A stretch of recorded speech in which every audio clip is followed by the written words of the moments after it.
वेंकैया नामक एक आदमी रहता था। वो बहुत गरीबी में जी रहा था। वो अपनी पत्नी और बेटे के साथ एक छोटे घर में रहता था। वेंकैया एक छोटे होटल में काम करता था।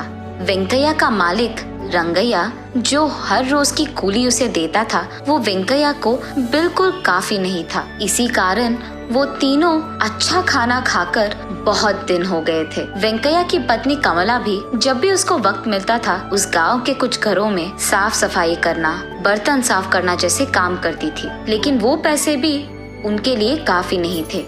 इस कारण पति पत्नी दोनों एक दिन घर में बैठकर ऐसे बात करते हैं, हाँ, जो भी पैसे कमा रहे हैं उसी दिन खत्म हो जा रहे हैं।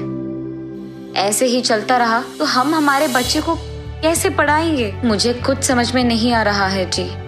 मुझे भी पता नहीं कमला कि हमारी जिंदगी कब बदलेगी, कि हम अपने खुद के घर में आराम से कब सोएंगे, वो दिन कब आएगा। वरना आप ऐसी छोटी मोटी काम नहीं, कुछ बड़ा देख लीजिए ना, ऐसा कुछ जो हमें ज्यादा पैसे दे। ये सुनकर वेंकैया, ठीक है कमला, कल सुबह जाकर मैं कोई दूसरा नया काम ढूंढूंगा, ऐसे कहता है।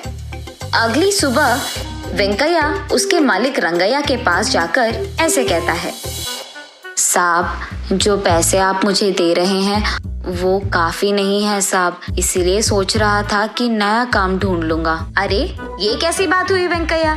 अभी अभी तो व्यापार अच्छा चल रहा है, अब अगर तुम छोड़ दोगे तो कैसे होगा? बात तो सही है साहब, लेकिन ठीक है, एक काम करो, हमारे होटल में लोगों को मछली की करी बहुत अच्छी लगती है ना, तुम्हें मछली पकड़ना तो वैसे भी आता है, तुम हर रोज होटल को मछलियाँ लाओ। ऐसे करके तुम्हें भी ज्यादा पैसे मिलेंगे और मेरा व्यापार भी बढ़ेगा। ठीक है साहब, मैं कल से ही मछलियाँ पकड़ के लेके आऊंगा। ये कहकर वो वहाँ से चले जाता है। अगले दिन वेंकैया मछलियाँ पकड़ने पास में मौजूद तालाब को जाता है और वहाँ कुछ मछलियाँ पकड़ता है।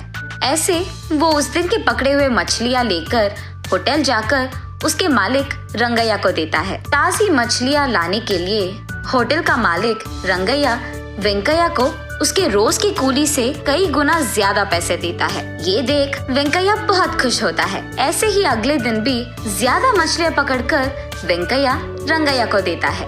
उसी हिसाब से रंगैया भी ज्यादा पैसे देता है वेंकैया को। ऐसे ही कुछ दिन चलता रहा और वेंकैया को भी ज्यादा पैसे मिलने लगते हैं। ऐसे ही चलता रहा तो कुछ दिनों में हम एक घर भी खरीद पाएंगे और हमारे बच्चे को एक अच्छे स्कूल में पढ़ा सकते हैं। ये सोचकर पति पत्नी दोनों बहुत खुश होते हैं।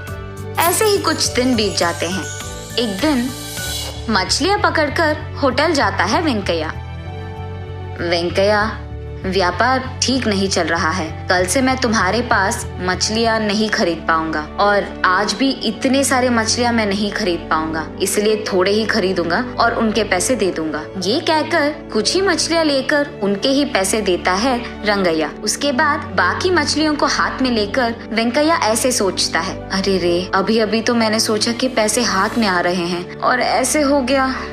ऐसे ही दुख में वो अपने घर जाता है। घर जाकर जो कुछ भी हुआ वो अपनी पत्नी कमला को बताता है। रहने दो जी, जो आया वो आया, जो गया वो गया, अब क्या ही करेंगे, हमारे नसीब में तो इतना ही लिखा है शायद। ठीक है, चलो आज के लिए मैं खाना तो बना लूंगी। ये कहकर वेंकैया के लाए हुए सारे मछलियों में से बड़ी मछली को काटते ही उसके अंदर उसे सोने की बड़ी मूर्ति दिखाई देती है। उसे देख कमला आश्चर्यचकित हो जाती है और तुरंत उस मूर्ति को वेंकैया के पास ले जाती है।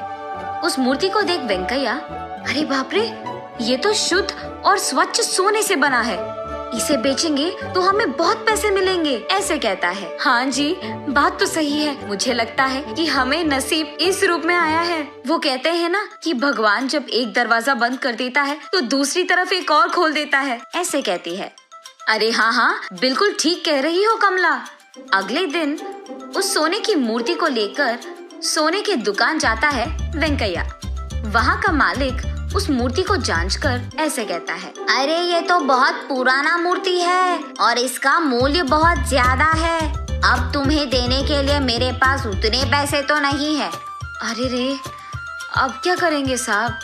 लेकिन मैं तुम्हें थोड़े थोड़े करके पैसे दे सकता हूँ, एक ही बार में तो नहीं दे सकता। मंजूर है वेंकैया? ठीक है, वही करेंगे फिर। ये कहकर उस मूर्ति को बेचकर थोड़े पैसे घर ले जाता है वेंकैया। लिए उन पैसों से सबसे पहले वो एक होटल शुरू करता है और उस होटल में वो मछली की बिरयानी को बेचना शुरू करता है। रंगैया के मछली की करी के अलावा उस गांव में किसी ने भी अब तक मछली की बिरयानी नहीं बनाई है, इसीलिए वेंकैया की होटल की बिरयानी एकदम बहुत प्रसिद्ध बन जाता है। इस कारण वो उसके होटल में कुछ लोगों को काम भी देता है और क्योंकि वेंकैया वेतन ज्यादा दे रहा था, ये सुनकर रंगैया के होटल में काम करने वाले लोग भी वेंकैया के होटल जाकर काम करने लगते हैं। ये सुनकर रंगैया वेंकैया के पास जाकर ऐसे कहता है, क्या वेंकैया, मेरे होटल में काम करने वाले लोगों को भी तुम्हारे होटल में काम करने के लिए लगा दिया तुमने? तुम्हारे वजह से मेरा व्यापार खराब हो गया है। तुम कूली का काम करते हुए मछलियाँ पकड़ते थे, एक बार में जब नसीब बदल गया तो अकड़ चढ़ गया दिमाग को। साहब, मैंने उनसे ये नहीं कहा कि आपके पास काम बंद करके मेरे पास काम करने आ जाए। उनको काम चाहिए था और मेरे पास काम था तो मैंने दिया, बस। जरा मैं भी तो देखूं कि कितने दिन तुम ऐसे ही व्यापार चलाओगे। व्यापार चलाना आसान नहीं होता है वेंकैया, हमारे परिवार में ये बहुत सालों से आ रहा है। एक बार जो नुकसान आ गया ना, तुम वापस कूली का काम ही करने लगोगे। याद रखना। क्या कहीं लिखा है कि आप जैसे लोग ही व्यापार कर सकते हैं और हमारे जैसे नहीं? और वैसे भी मुझे कोई डर नहीं है साहब, अगर मेरा व्यापार नहीं चला तो मैं वापस कूली का काम कर ही लूंगा, लेकिन आप तो वो भी नहीं कर पाएंगे। आपका व्यापार वैसे भी ठीक तो नहीं चल रहा, तो जरा आप ही देख लो, कूली का काम करना है या कोई और। ऐसे आराम से रंगैया को जवाब दे देता है वेंकैया। ये सुनकर गुस्से में चुपचाप वहाँ से चले जाता है रंगैया। एक तरफ होटल चलाते हुए कमाकर, दूसरी तरफ उस सोने के दुकान के मालिक से पैसे लेता है वेंकैया। उन्हीं पैसों से उसके बेटे को एक अच्छे स्कूल में पढ़ाता है, एक अच्छा घर भी खरीदता है और उसकी बीवी को ढेर सारे गहने खरीदता है। ऐसे कुछ ही दिनों में वेंकैया काम के लिए ढूंढने के स्थान से काम देने के स्थान तक जाता है।